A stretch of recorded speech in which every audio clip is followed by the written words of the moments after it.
What's going on, guys, and welcome back to Pete's Carport. Today we're going to be installing some new ceramic brake pads onto our 95 Mercedes S500, and these are ceramic Wagner Thermoquiet, and pretty excited about them. They were pretty inexpensive. Ordered them off of the Advanced Auto Parts Store website, and I'm going to go ahead and show you guys how to easily install those. I actually have been having issues with squeaking, so instead of just going ahead and lubricating the back of the pads, because the pads that are on there are good, I've already checked them, I decided to go ahead and get some ceramic so we can keep these rims nice and clean. So let's go ahead and get set up. I'm going to show you how to do this, guys, in about 15 minutes.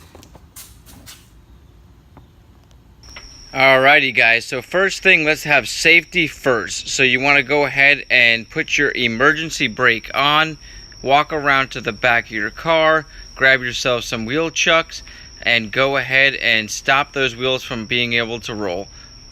So once you align those, you're going to want to come around front here and find your jack points. There are four, one on each corner of the wheels. We're going to go ahead and slightly jack up the car from the jack point. This is going to allow us to use a breaker bar and get the lug nuts loosened. So let's go ahead and grab a 17mm lug nut, put that in there, and then you want to go ahead and grab your breaker bar and use that to get the lug nuts loosened. You do not want to take them off fully, just loosen them. Now you're going to go ahead and jack your car up fully. Once again, safety first, and we're going to put some jack stands up underneath there, and we're going to remove our lug nuts completely. If you have a torque wrench, you can go ahead and use that now. Alright, guys, so now that we've got the car jacked up, wheels off, I went ahead and turned my wheel all the way towards me. This is the driver's side I'm showing you guys. And you can see here, this is the first step. We're going to go ahead and take out the pad indicator here, which is just a plug that pulls out right here, pretty simply, like that. And then it just pulls up here and slides right out. Now you want to make sure you hold on to that, set that off to the side. Now the next step is going to be to take out these pins here that hold the pads in. And you can simply start by taking a regular ball pin hammer and hammering the ends of them. And then after that, I'm going to cheat a little bit here. You could use like a tap tool, but I'm going to go ahead. I actually have this for tire repair, and it works pretty well. I used it earlier, and I'm just going to let that sit on there on the end here and tap it through.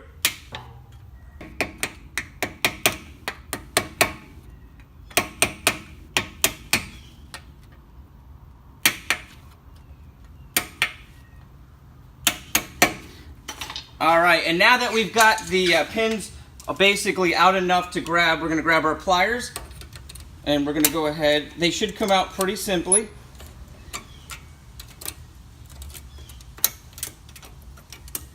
And now I'm going to be able to grab them with my hands. And your little metal plate cover is going to come off there. Now here's where you're going to have to basically decompress your calipers, because your pads are going to be stuck. This one might come out a little bit easier. But what you can do is you can take your pliers. I'm going to open them up. Let's see. And I'm going to grip them right there, and I'm going to squeeze them along that top. I'm going to do it on both sides, and that's going to decompress the caliper enough usually for us to pull these pads out, if everything works out the way it should. Yep. So now we're going to be able to slide that pad up. Now I'm going to decompress it a little bit more because our new pads are going to be quite a bit bigger. So I'm going to go ahead and decompress that.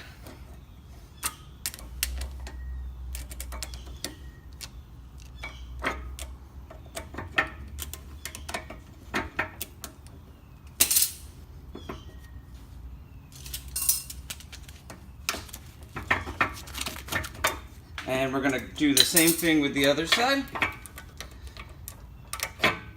And slide that out. Now you've got the old pads out. Now one of the main things that we're going to be doing here is we're trying to get rid of the squeak, which tends to be caused by the calipers pressing up against the backing of the pad. So I went down and I got Ceramamic Extreme Brake Lubricant. You can use this exact stuff on your ceramic pads as well too. So, I mean, on your semi-metallic and metallic pads as well. It's just a higher heat. I was told by the guy at the shop that he recommends this no matter what pad you're using. And we're also going to lubricate our pins a little bit to keep them from sticking. So let's go ahead and get the new pads set up and put some of this on the backing of them, and then we're going to be able to slide those in. Ahead and laid out the new pads, opened up our lubricant, and we're going to go ahead and dab some on there. And one of these should be enough for both sides, but I went and picked up two because we are going to be lubricating the prongs as well, the pins that go in. So you want to make sure you spread it across the backing evenly. You do not want to get it on the front side, obviously. So you go ahead and do that. Now I'm going to go ahead and grab my pins, which I have right here. And I'm going to go ahead and lubricate those. I'm going to do it with two hands, and then we're going to slide these pads back in and tighten everything up. Alrighty guys, so I wanted to point this out. So you obviously are putting new pads in, so they're going to be quite a bit thicker. Even though mines were fairly good, I still had to slide the old pad back in and then really decompress the caliper with a nice tight grip. And then that gives you tons of room. And then you can grab your new brake pad, and you should be able to slide that right in. It slides right down. You might need to give it a little bump, tap it with a hammer. All right, and now the next thing to do is just to line up the pins. Make sure, oh, I'm sorry, you want to slide your plate, and you want to make sure that that's on there correctly. So that's going to lay like that, and it's going to slide up under like that. Okay, and then you're going to slide the first pin in.